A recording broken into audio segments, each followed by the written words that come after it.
ఎక్కువ మిమ్మల్ని ఈ జనరేషను జడ్జి పాత్రల్లో ఈ జనరేషన్ కాదండి, ఆ జనరేషన్ కూడా ఈ నల్లకోటే పెద్ద రోగం. ఈ అమ్మ చివరికి వినాయవలసిన మద్రాసు అండి. కొన్నిసార్లు ఏంటంటే జడ్జి సార్ ప్లీజ్ వదిలేసేవాడిని. ఎక్కడ చూసినా ఎవడు చూసినా జడ్జి జడ్జి అంటే జడ్జి అంటే ఆమెసుందరు అలా తయారైంది. ఇన్ని జడ్జెస్ అండి.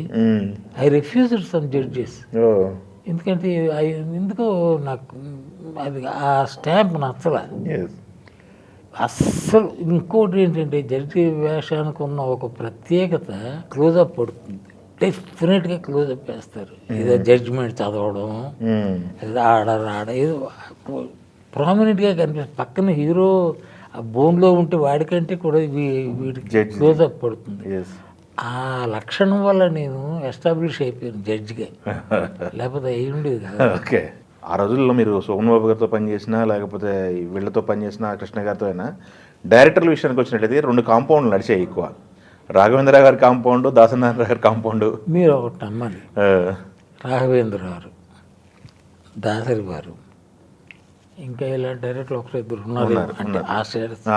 వాళ్ళ జోలికి వెళ్ళండి.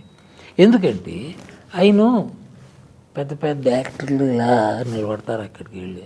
నేను వెళ్ళి అంటుదాం అలా బతికే ఉన్నారు కదా రాఘవేంద్ర గారు కదా. ఇప్పుడే బహుశా ఆయన చూస్తే ఏరా అబద్ధాలు ఆడుతామని చెప్పి తీసుకొట్టాలి. నేను చెప్పిన మాట అబద్ధం అయితే ఇప్పుడు ఆయన ఆఫీస్కి కానీ ఆయన కలుసుకోవడానికి కానీ వెళ్ళలేదండి.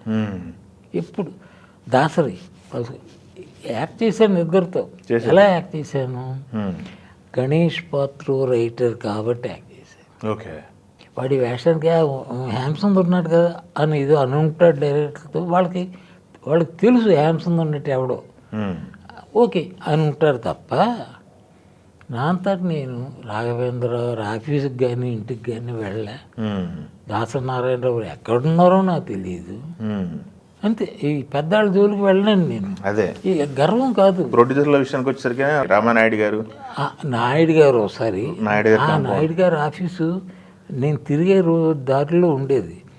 ఒకసారి ఎందుకు నాయుడు గారు కదా నమస్కారం అండి, ఏంటయ్యా మా సినిమాల్లో ఎప్పుడు చేయలేదేంటి నువ్వు అన్నాడు ఆయన.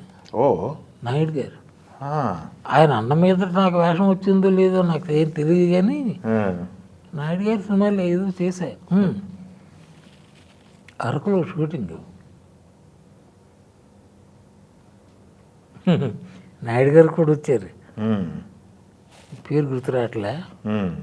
అక్కడ హోటల్ ఉండేదండి అరకు, రాజధాని ఏదో అలాంటి పేరు. ఓకే. అక్కడే మాకు కూడా రూమ్ తీశారు. నేను శివపార్వతి గారు వేషాలు ఏంటి గుర్తులేవు కానీ నాయుడు గారు మా మీద ఫ్లోర్లో ఉండేవారు. శివపార్వతి అయితే షూటింగ్ నుంచి వచ్చి నేను కాసేపు నాయుడు గారి దగ్గరికి వెళ్ళి వస్తానని మీదకి వెళ్ళిపోయేది. నాయుడు గారు మహారాష్ట్ర తెలియదు ఏముంది నేను ఆ రకంగా నాయుడు గారి సినిమాల్లో చేశాను తప్ప నాయుడు గారిని కలుసుకుని వేషం కాదు. సేమ్ దాసరి దానిలో ఎవరో నా కొడుకు గుర్తురాట్లే అని హీరో ఫాదర్ని, నా పని ఏంటంటే బ్యాంకులో క్యాషియర్ని. అది అలాంటిది ఏదో క్యాష్ అది. ఓకే. ఈ రకంగా నాకు మతి మరుపు పెద్ద బ్లెస్సింగ్ అండి. రియల్ చెప్తుంది. ఎందుకంటే ఈ చెత్త అంతా ఇక్కడ